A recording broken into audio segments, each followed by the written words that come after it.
and working with James Gunn was like a kid's dream. I'm Anissa Matlock. I'm primarily a working actor in TV and film here in Atlanta. On the independent side of things, I also write and direct. So I got my BA here in theater.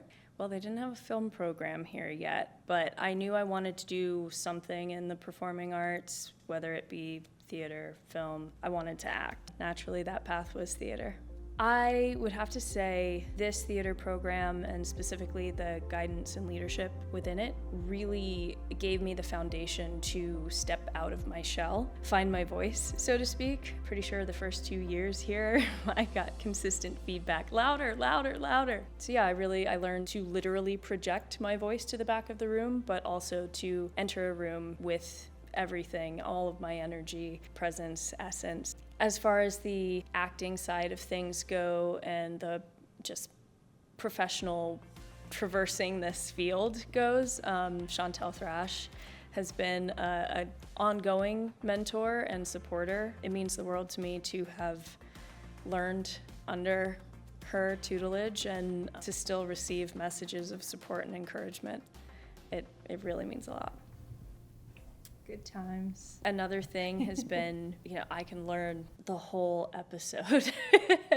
I don't just need to learn my scenes. If I'm given the full episode, I will read the full episode and be familiar with it in, a day or two. And I think that has really helped me to be able to build character, understand my character's overall purpose in a scene or in the episode as a whole. Being able to have that context on file, it's a useful skill. So yeah, it's literally where it started.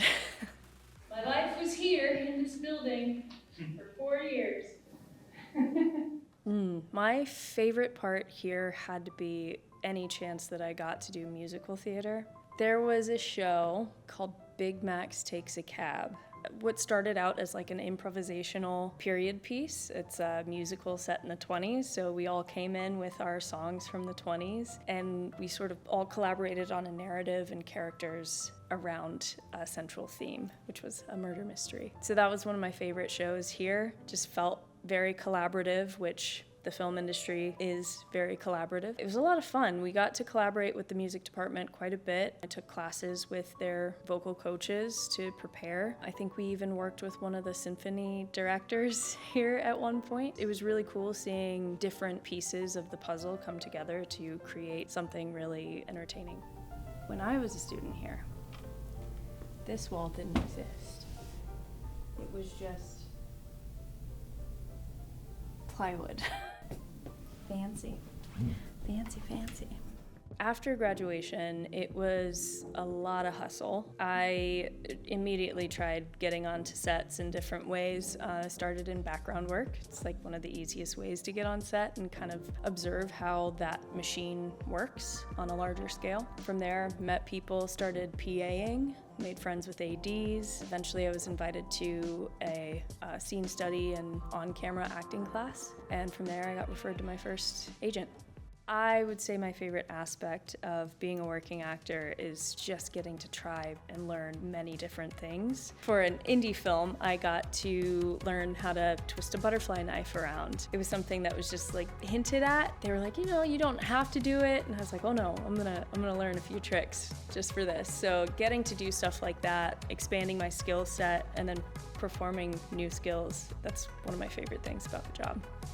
As far as the recent projects that have aired, you can find AMC's Mayfair Witches on AMC, AMC Plus, or Netflix. Peacemaker Season 2. That one is a wild ride, and working with James Gunn was like dream come true. You can find some of the films that I've worked on Amazon, along with another show called The Power.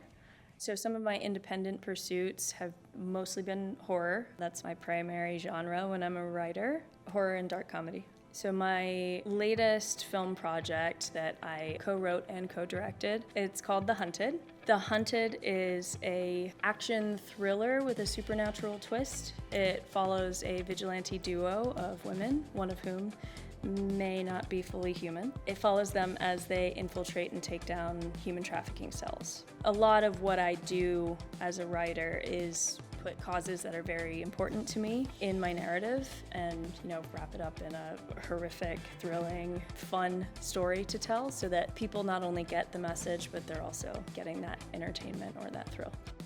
I think the advice that I would give to anyone pursuing this industry in general, any part of it, if you love it, go hard, put everything you have into it, but also don't be afraid to have that lifeline. It's a very, very tough industry, especially now, post-COVID, post-strikes. It's very slow, it's very hard, but, don't be discouraged by that. I think still go after it, get the training, make the connections, make stuff on your own. If you have time and friends who are willing to donate their time, just start making stuff.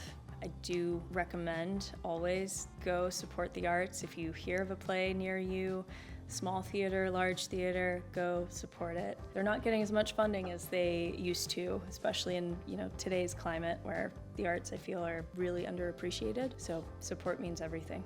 I think what I find most inspiring about performing and this sort of medium of entertainment is the ability to communicate a message or a feeling. I think that art in this medium, on stage or on screen, it's a very powerful vehicle to changing hearts, changing minds while entertaining. So yeah, I feel like it's really important, especially now, to be able to tell stories and make people think and feel things.